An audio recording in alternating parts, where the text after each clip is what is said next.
Tu delala li ber dilê min dilê min li nav şevên tarî navên mezin têne bîra min dilê min di her hevgirtinê de bi teve dibe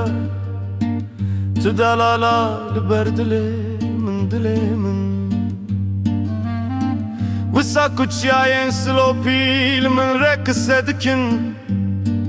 Wisa ku baran li ser axe winda bî hêle dengên te ev stran bi navê te bi awaza te dest pê dike Tu delala li ber dilê min dilê min Tu delala li ber dilê min dilê min Az dibêjim nav nîşana her birîne Az dibêjim rojên kuçû lehîn jî têne vegerê li dilê min Dengê te wek ruhê şevên xemgîne Wek dîlokên zarokên ku xewnên wan hatin şikestin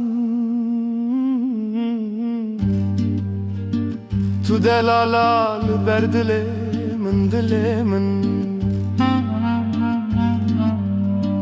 Li vir ez dibin rûnahiyê mêrxasiyekê de axivim Dibin daxuyaniyên rûmeta gundan de Ez her navê ku dibêjim qelemê te tê dihê ser dildarê min Navên gundan, navên ax, navên mirovan Hemû li ser strana te radin dursun Tu delala li ber dilê min dilê min Tu delala li ber dilê min dilê min Ez di nav destên biharê de girtim strana vê axê Her du xwar her hest her birîndarî Bi stranê te ve dibişîne Bi peyvê te, bi awazê te Her nav û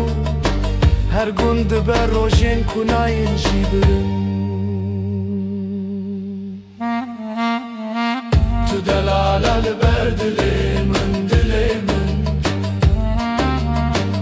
Ev dest pêke lê heste lê ahe Stran derbas dibe ji dil bi te re dest pê dike